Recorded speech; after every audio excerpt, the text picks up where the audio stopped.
வணக்கம் மக்களை, சற்று முன் கிடைக்கப்பட்ட மிக முக்கியமான தகவல் ஒன்று வெளியாகி இருக்கிறதா?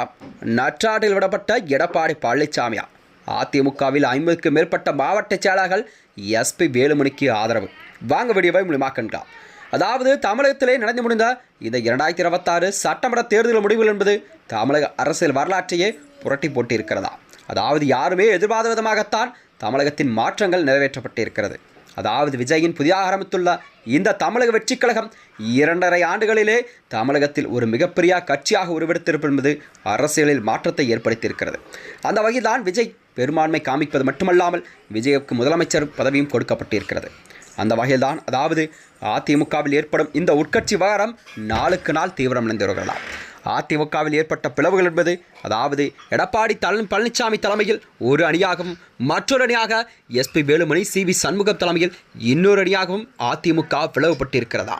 அதாவது இதனால் எடப்பாடி பழனிசாமியிலிருந்து இயக்கப்பட்ட நெருக்கடியெல்லாம் கட்சியில் எதிர்கொண்டு வருகிறார்.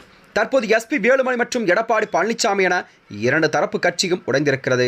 இந்நிலையில் மொத்தமுள்ள அந்த 82 மாவட்ட செயலாளர்களில் சுமார் 50க்கு மேற்பட்டோர் வேலுமணி தரப்புக்கு தங்களுடைய ஆதரவுகளை அளிப்பதாகவும் தகவல் வெளியாகி இருக்கிறதா? அதாவது முன்னாள் முதலமைச்சர் ஜெயலலிதா உயிரிழந்த பிறகு கூட அதிமுகவை கைப்பற்ற பல்வேறு தரப்பினர் முயன்ற போதும் கூட இருப்பினும் அனைவரும் ஓரம் கட்டி கட்சியை டேக் அவுட் செய்ததான் எடப்பாடி பழனிசாமி. அது மட்டுமன்றி அதிமுகவின் பொதுச்செயலாளராக எடப்பாடி பழனிசாமி தேர்வு செய்யப்பட்ட நிலையில்தான் இந்த உட்கட்சி விவகாரம் என்பது நாளுக்கு நாள் தீவிரமடைந்துள்ளதா?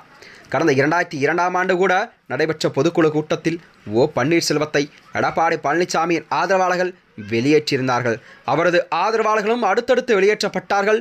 இப்படிப்பட்ட சலசலப்பை சந்தித்த அதிமுக கடந்த சட்டமன்ற தேர்தலில் ஒரு கடும் தோல்வி மட்டுமே சந்தித்திருந்தது. குறிப்பாக எதிர்க்கட்சி அந்தஸ்தை இழந்திருந்தது என்பதுதான் குறிப்பிடத்தக்கதா. இதனால் கட்சியின் நிர்வாகிகள் எல்லாம் பெரும் அதிர்ச்சியில் இருந்து வருகிறார்கள். அதாவது மறுபுறமோ இந்த அதிருப்தி சட்டமன்றத்தில் எடப்பாடி பழனிசாமிக்கு எதிரான அணியாக எதிரொலித்திருந்ததா?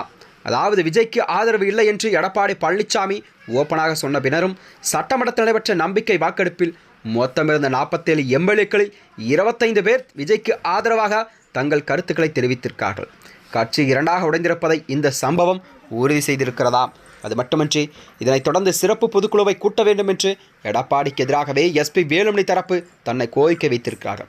எடப்பாடிக்கு ஒப்புக்கொள்ளவில்லை. எனவே எஸ்பி வேலுமணியோ வேறு ரூட்டை கையில் எடுத்திருக்கிறார். அதாவது அதிமுகவை பொறுத்தவரை கட்சியின் பொதுச்செயலாளர் மட்டுமே அதிகாரப்பூர்வமாக பொதுக்குழுவையோ அல்லது சிறப்பு பொதுக்குழுவையோ கூட்டுவதற்கான முழு அதிகாரம் படைத்தவர் ஆவார்.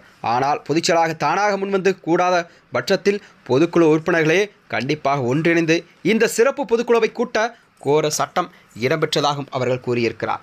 இந்த வகையில்தான் அதாவது 50க்கு மேற்பட்ட மாவட்ட செயலாளர்கள்லாம் எஸ்பி வேலுமணி தலைமையில் அவருக்கு ஆதரவாக இருக்கும் பட்சத்தில்தான் கண்டிப்பாக அவர்கள் தனியாக பொதுக்குழுவை கூட்ட கண்டிப்பாக அதற்கு இடம் ஒன்றுதான் சட்டத்தில் கூறப்படுவதாகவும் எஸ்பி வேலுமணி தரப்பில் செய்திகள் வெளியாகி இருக்கிறது. இந்த வகையில்தான் அதிமுகவின் பொதுச்செயலாளர் எடப்பாடி பழனிசாமியின் அடுத்த கட்ட நகர்வு மற்றும் அவருடைய முடிவுகள் என்னவாக இருக்கும் என்ற கேள்வியெல்லாம் மக்களிடம் வெகுவாக இருந்திருக்கிறதா? மேலும் இதுபோன்ற வீடியோக்களை தெரிந்து கொள்ள நமது சேனலை மறக்காமல் சப்ஸ்கிரைப் செய்து கொள்ளுங்கள். நன்றி, வணக்கம்.